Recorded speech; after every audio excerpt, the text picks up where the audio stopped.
Pendant 5 ans, Marguerite travailla comme esclave des champs dans la plantation coloniale du riche planteur Jacques Beauregard à Saint-Domingue. Sous le soleil brûlant des Caraïbes, elle coupait la canne à sucre jusqu'à ce que ses mains saignent et que son dos reste voûté. Elle faisait partie des 200 esclaves qui travaillaient la terre sans relâche, invisibles comme un grain de sable sur une plage infinie, n'existant que comme une unité de main-d'œuvre dans des registres de production méticuleux. Mais en 1789, l'impensable se produisit. Elle tomba enceinte du plus riche fermier de la région. La réaction de Jacques Beauregard, lorsqu'il découvrit la grossesse, choqua non seulement toute la plantation, non seulement toute la région coloniale environnante, mais provoqua également une vague d'incrédulité au sein du système esclavagiste français, qui reposait fondamentalement sur des hiérarchies rigides pour fonctionner. Il ne la vendit pas à une plantation éloignée, comme le voulait la procédure habituelle. Il ne la força pas à un avortement brutal, comme c'était courant. Il ne la traita pas comme un objet à utiliser, comme des milliers de fermiers coloniaux le faisaient régulièrement avec les esclaves enceintes gênantes. Jacques Beauregard, l'un des hommes les plus riches de Saint-Domingue, propriétaire de 3 immenses plantations et descendant direct de l'aristocratie française, fit un acte si radical, si incompréhensible, si contraire à toute logique économique et sociale, que personne ne le crut lorsque les rumeurs commencèrent à circuler. Il affranchit immédiatement et sans condition l'enfant, la reconnut publiquement comme son héritière légitime devant toute la société coloniale, puis, plus choquant encore, abandonna sa vie de riche fermier, vendit ses 3 plantations lucratives, affranchit systématiquement ses 200 esclaves, sans compensation, et s'installa définitivement avec Marguerite en France métropolitaine pour y vivre en famille. Ne manquez pas cette histoire, car il ne s'agit pas d'une romance où l'amour triomphe de tout, mais d'une prise de conscience morale si profonde et bouleversante qu'elle anéantit un homme riche, transforma une esclave en femme libre et provoqua un scandale qui ébranla les fondements moraux du système colonial français. Indiquez-nous d'où vous regardez cette vidéo. Ceci est une histoire vraie, basée sur des documents conservés, racontant l'histoire d'un fermier qui a littéralement tout perdu de son propre chef lorsqu'il a été confronté sans équivoque à l'inhumanité absolue d'une femme dont il était légalement propriétaire. Marguerite naquit en 1770 dans une plantation de canne à sucre des collines escarpées de Saint-Domingue. Sa mère, esclave, ne survécut que 3 ans après un accouchement difficile, succombant prématurément à un épuisement chronique, une malnutrition sévère et une infection non soignée. Son père demeura un mystère, probablement l'un de ces nombreux contremaîtres blancs brutaux qui violaient régulièrement les femmes esclaves, un privilège lié à leur position, ou peut-être même un ancien propriétaire. Sa peau était d'un noir profond, ses traits typiquement africains, sans aucun métissage apparent, et ses cheveux épais et bouclés. Aucune ambiguïté raciale ne subsistait, contrairement à ce qui offrait parfois aux mulâtres de petits avantages sociaux. Dans une société coloniale où cette caractéristique physique était synonyme d'appartenance, d'infériorité et de déshumanisation, elle était incontestablement et indéniablement noire. Elle a littéralement grandi dans les champs de canne à sucre dès l'âge ridiculement jeune de 6 ans, quand ses petites mains étaient considérées comme suffisamment grandes et habiles pour arracher les mauvaises herbes entre les rangs de canne. À 10 ans, elle portait de lourds fagots de canne coupée.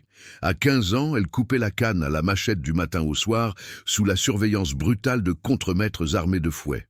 Son jeune corps était le témoignage vivant d'un labeur incessant et brutal. Des mains calleuses et profondément marquées, le dos voûté par le poids des charges, la peau brûlée et durcie par des décennies de soleil caribéen implacable.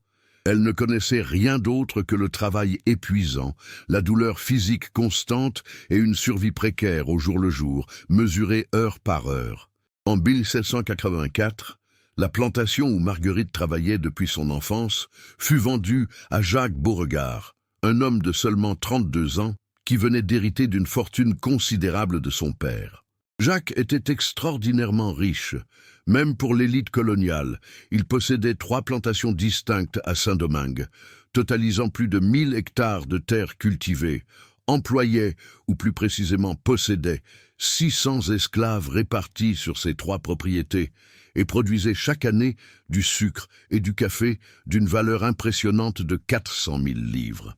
Il était l'un des agriculteurs coloniaux les plus riches et les plus prospères de toute la colonie, un membre respecté et influent d'une petite mais extrêmement puissante élite blanche qui contrôlait entièrement la colonie la plus lucrative de tout l'empire colonial français. Jacques Beauregard n'était pas particulièrement cruel ou sadique selon les normes coloniales de l'époque.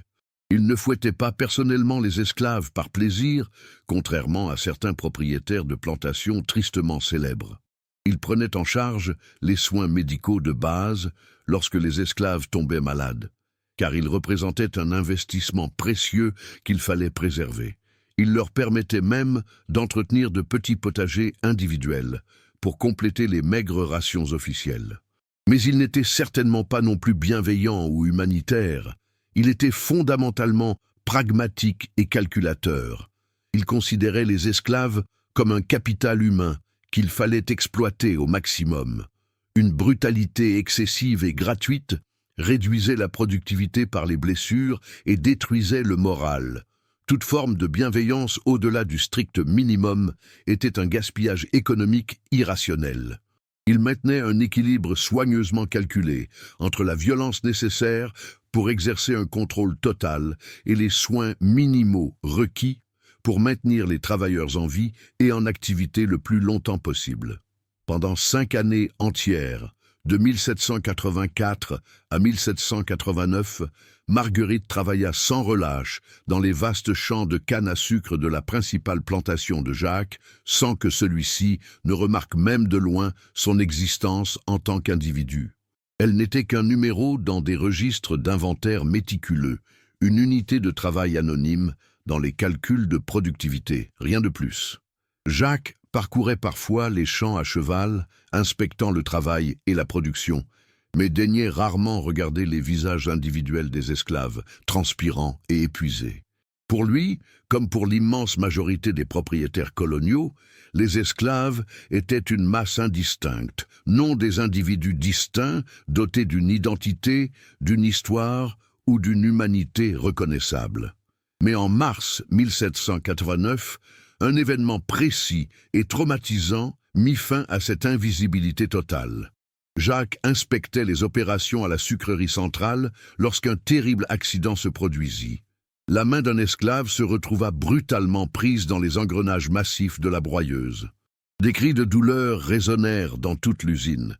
Jacques arriva rapidement, tandis que d'autres ouvriers tentaient désespérément d'arrêter la lourde machine et de libérer l'homme prisonnier. Dans le chaos et la panique, Marguerite, qui travaillait non loin de là au chargement de la canne à sucre, agit avec une rapidité et une habileté technique impressionnantes.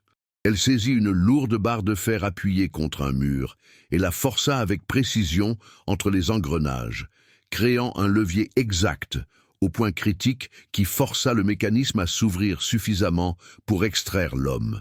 Sa main était complètement broyée et dut être amputée, mais il survécut miraculeusement. Jacques remarqua le geste. Non pas tant le courage, le fait qu'un esclave se soit mis en danger pour en sauver un autre ne l'impressionnait guère, mais la clarté et la précision de l'intelligence technique dont il avait fait preuve. Elle savait exactement où appliquer un levier pour actionner cette machine complexe. « Et toi !» lança-t-il d'un ton autoritaire. « Comment diable as-tu su faire ça ?» Marguerite gardait les yeux soigneusement baissés, comme elle avait été brutalement dressée. « J'observe les machines tous les jours, monsieur. J'ai travaillé près d'elles quotidiennement pendant des années. J'ai appris comment elles fonctionnent mécaniquement. Vous observez les machines et apprenez par vous-même comment elles fonctionnent. » C'était presque une question rhétorique incrédule. Les esclaves n'étaient pas censés avoir la capacité d'un apprentissage autonome complexe ou d'une pensée analytique. « Oui, monsieur, je l'ai toujours remarqué. » Jacques l'observa longuement avec un intérêt renouvelé. Puis de sans ménagement, il ordonna son transfert immédiat des travaux forcés des champs à un poste de domestique dans la grande maison. Ce n'était ni par bonté ni par récompense, mais par pur pragmatisme calculé. L'intelligence, qu'elle soit manifeste ou non, était un gâchis total au champ. Elle pouvait s'avérer précieuse à la maison où une supervision efficace et la capacité d'anticiper les besoins étaient essentielles. Ce transfert transforma radicalement l'existence de Marguerite. La grande maison ne comptait que 8 domestiques soigneusement sélectionnés contre 200 anonymes dans les champs. Le travail était considérablement moins brutal et destructeur physiquement. Nettoyer les chambres, préparer des repas élaborés, servir à table, laver le linge délicat, même si les journées étaient généralement plus longues et la surveillance bien plus intense et constante. Mais surtout, elle voyait désormais Jacques personnellement et quotidiennement. Elle lui servait ses repas 3 fois par jour, nettoyait méticuleusement ses appartements privés chaque matin et existait constamment à la périphérie immédiate de sa vie quotidienne, d'une manière dont les ouvriers agricoles, éloignés du monde, n'existaient jamais dans la conscience des propriétaires, et Jacques, pour la première fois de sa vie d'adulte, perçut cet esclave comme une personne à part entière, dotée d'une identité propre. Pas encore pleinement humaine, bien sûr. 32 années de socialisation intensive comme propriétaire d'esclaves et membre de l'élite coloniale ne s'effacent pas instantanément, ni facilement, mais comme quelque chose de tangible, de perceptible, qui dépassait le simple statut d'objet indifférencié et interchangeable. Il remarqua qu'elle anticipait ses besoins avant même qu'il ne les exprime. Il remarqua l'efficacité remarquable de son travail.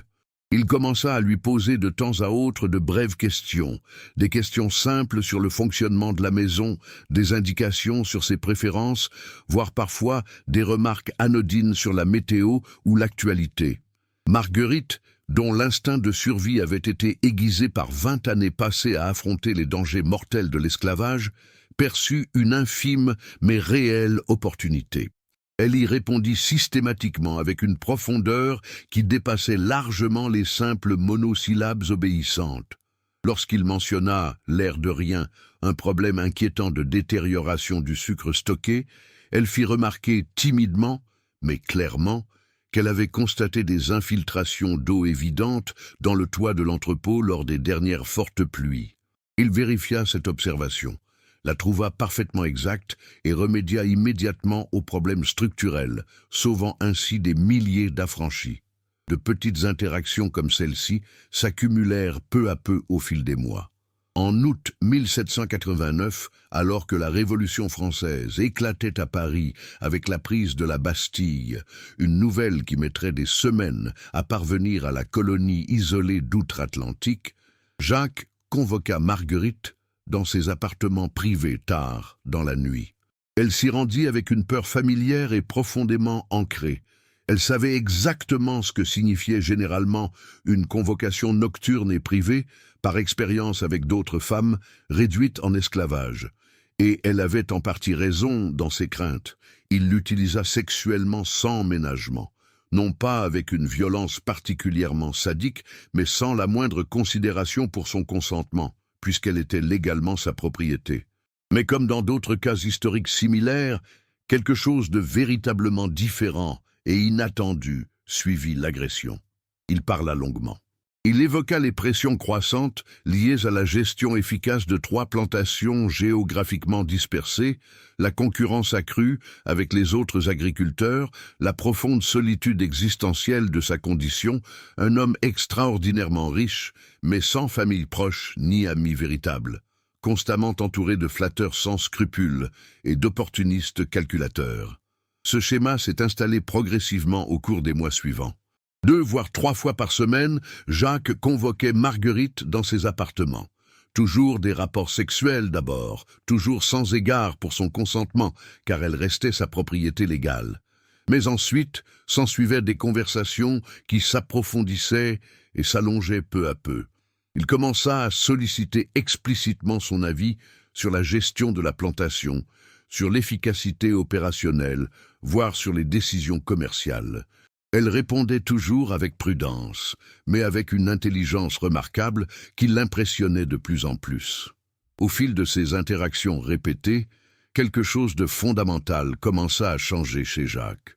Les conversations régulières l'amenèrent à considérer Marguerite comme un être humain à part entière, non comme un objet utile ou un investissement, mais comme une personne dotée d'un esprit analytique, de sentiments et d'une perspective précieuse. Cette prise de conscience fut de plus en plus troublante pour un homme dont la fortune de 400 000 livres par an reposait fondamentalement sur le fait de ne pas reconnaître l'humanité de 600 esclaves.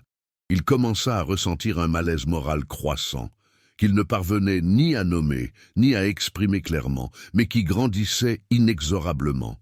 En janvier 1790, Marguerite comprit avec une certitude grandissante qu'elle était enceinte. Les signes étaient indéniables: nausées matinales, absence de règles, sensibilité des seins.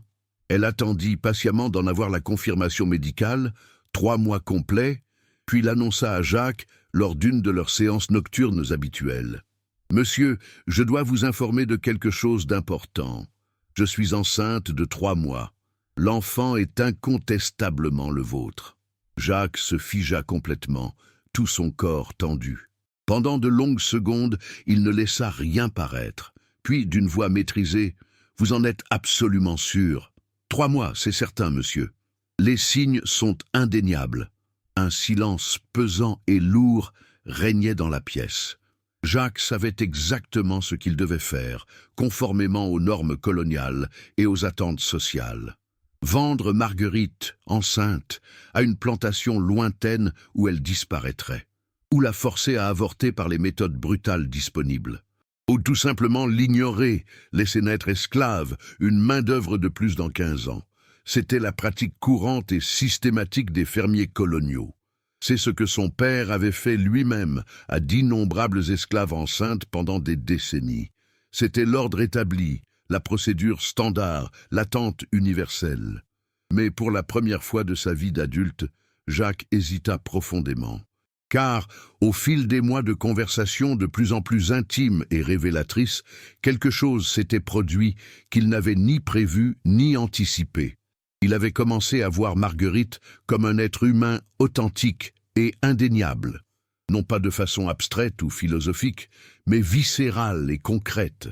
Elle n'était plus un objet à ses yeux, elle était une personne réelle, et elle était enceinte de son enfant biologique. « Que voulez-vous » finit-il par demander, une question qu'il n'avait jamais posée à un esclave de toute sa vie, car les désirs des esclaves étaient juridiquement et socialement sans importance. Marguerite prit une profonde inspiration. « Je veux que mon fils naisse libre, pas esclave, libre.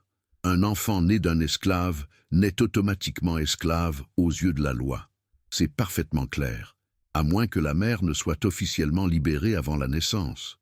Dans ce cas, l'enfant naît libre aux yeux de la loi. » Jacques la fixa longuement. « Tu me demandes de te libérer ? » ?»« Oui, monsieur, et que vous reconnaissiez publiquement l'enfant. » C'était une requête absolument impossible selon les normes coloniales. Affranchir une esclave enceinte, portant son enfant, aurait été un aveu public que l'enfant était biologiquement le sien, qu'il l'avait fécondé comme sa propriété. Ce serait un scandale social dévastateur. Mais plus profondément encore, et de façon plus troublante, cela l'aurait forcé à se confronter consciemment à la réalité morale de tout le système qui avait assuré sa fortune. Si Marguerite méritait la liberté parce qu'elle portait son enfant, qu'est-ce que cela impliquait logiquement pour les 600 autres esclaves? Étaient-ils, eux aussi, des êtres humains qui méritaient fondamentalement la liberté? Jacques ne ferma pas l'œil de la nuit. Pour la première fois de sa vie d'adulte, il réfléchit profondément et en toute conscience, non pas au profit ou à l'efficacité opérationnelle, mais à la moralité fondamentale de ses actes quotidiens. Il était légalement propriétaire de 600 êtres humains. 600, chacun avec ses pensées, ses sentiments, son histoire personnelle, son humanité, comme Marguerite, et il les traitait systématiquement comme du bétail. Pendant les semaines tendues qui suivirent, Jacques traversa une crise existentielle profonde et dévastatrice. il commença véritablement à voir pour la première fois les esclaves de ses plantations. Il vit des mères esclaves portant de jeunes enfants nés en esclavage et condamnés à y mourir sans avoir eu le choix. Il vit des hommes brutalement fouettés pour avoir travaillé trop lentement, car gravement malades.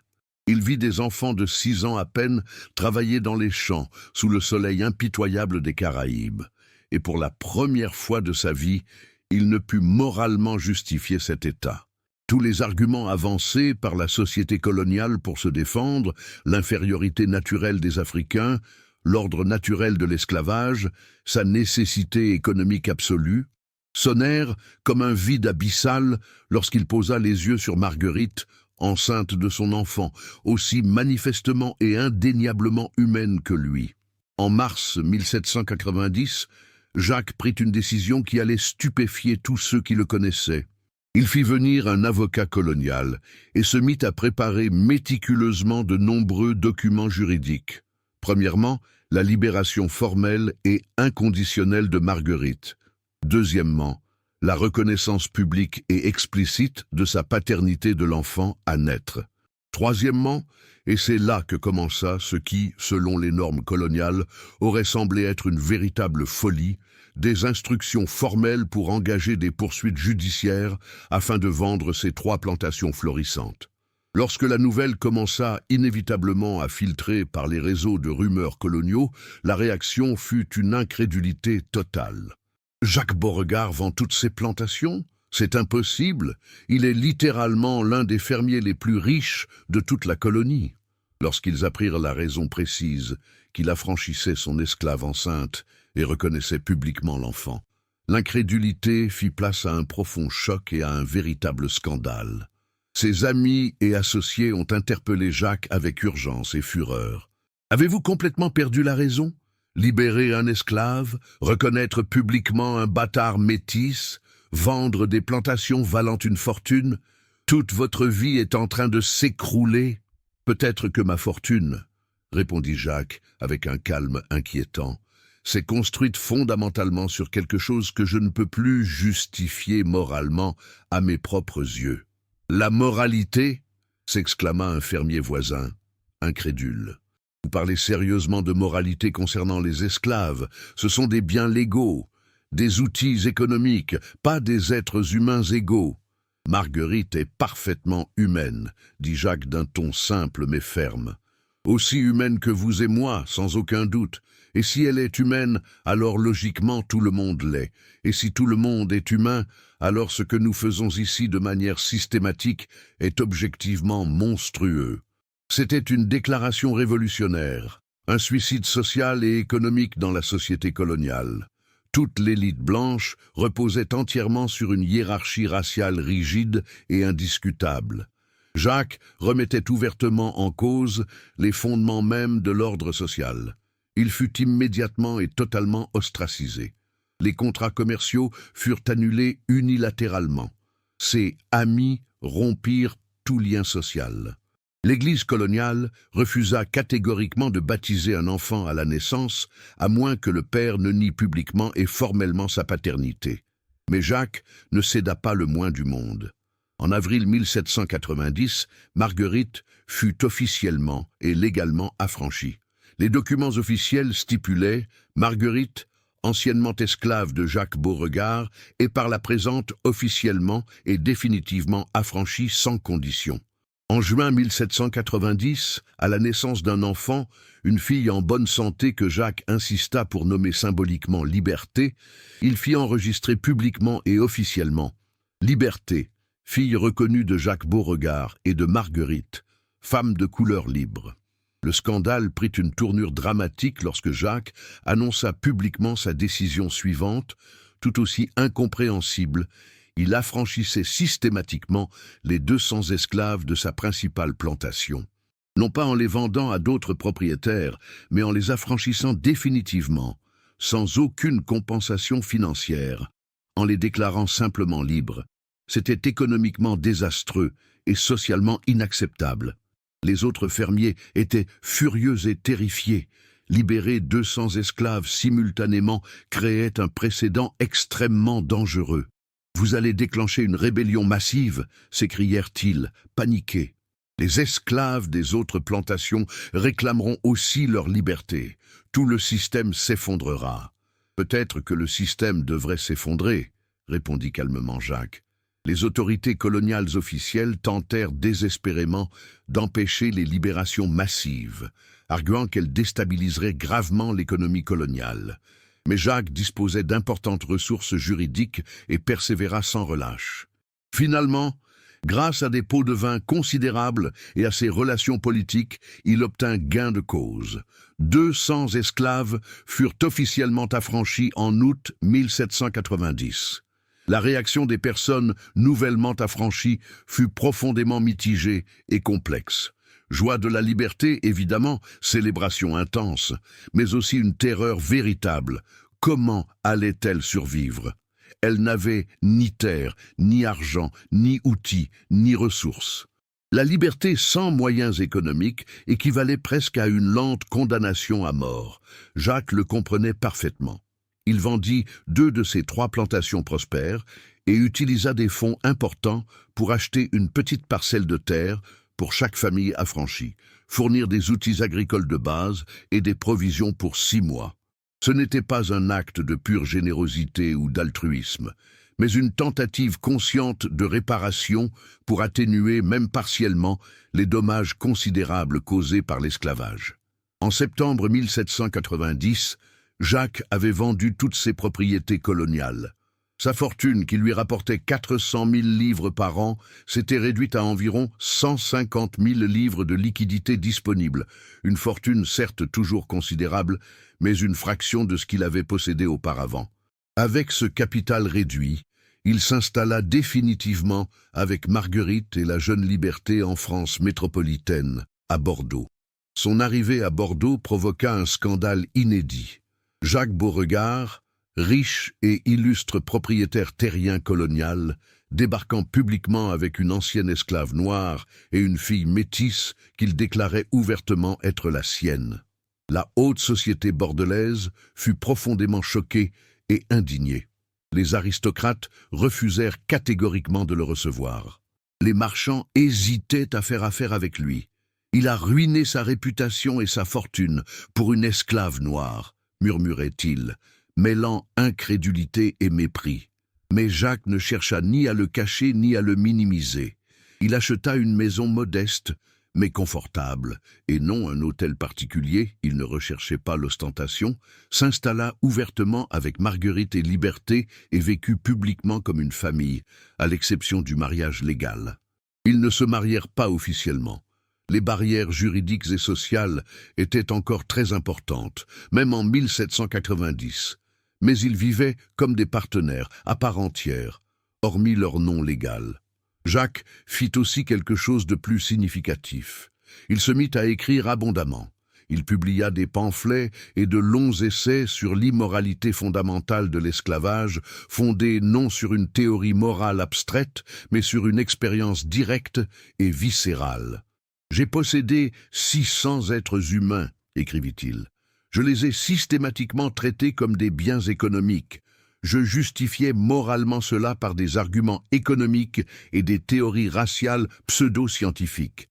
Mais lorsque j'ai enfin véritablement perçu l'humanité d'une femme, lorsque j'ai vraiment regardé et que je me suis véritablement autorisé à voir, tout le système s'est révélé comme la monstruosité même qu'il est.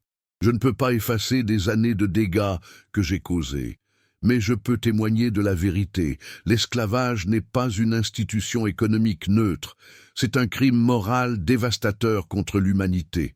Les écrits de Jacques suscitèrent une vive controverse, mais attirèrent une attention considérable, notamment lorsque la Révolution française commença à remettre radicalement en question toutes les hiérarchies établies. La Société des Amis des Noirs, un groupe abolitionniste de premier plan, l'invita à témoigner publiquement. Son témoignage, en tant qu'ancien propriétaire repentant, eut un impact que les seuls témoignages d'esclaves n'auraient pu avoir dans une société qui dévalorisait systématiquement la parole des Noirs. Mais le prix à payer fut lourd et dévastateur sur le plan personnel. La famille de Jacques le déshérita définitivement. Ses frères et sœurs refusèrent de lui adresser la parole. Son père, avant de mourir en 1792, le déshérita publiquement dans son testament, léguant une importante fortune familiale à des cousins éloignés. « Mon fils Jacques, déclarait le testament avec dureté, a souillé le nom et l'honneur de la famille par une perversion morale incompréhensible. Il ne mérite pas l'héritage des Beauregard. » Jacques accepta d'être déshérité sans contestation légale. La fortune familiale, dit-il à Marguerite, a été littéralement bâtie sur le sang et la souffrance de milliers de personnes. Je n'en veux pas. Marguerite et Jacques vécurent ensemble à Bordeaux pendant 23 ans, jusqu'au décès de Jacques en 1813, à l'âge de 61 ans. Durant ces décennies, ils offrirent à Liberté une éducation exceptionnelle. Précepteur, apprentissage de plusieurs langues, musique et littérature. À 20 ans, Liberté épousa un médecin progressiste, eut 4 enfants et vécut jusqu'en 1867. Des descendants de Marguerite et Jacques vivent encore aujourd'hui en France. L'histoire témoigne du prix exorbitant que peut payer une véritable transformation morale. Mais elle démontre aussi que la reconnaissance de l'humanité, une fois authentiquement vécue, est indélébile, et qu'une grossesse, un enfant, peuvent te bouleverser des années de conditionnement et contraindre à choisir entre confort et conscience. Personne n'y croyait quand les rumeurs ont commencé. Cela semblait impossible. Et pourtant, c'est arrivé. Et cela a changé des vies à jamais.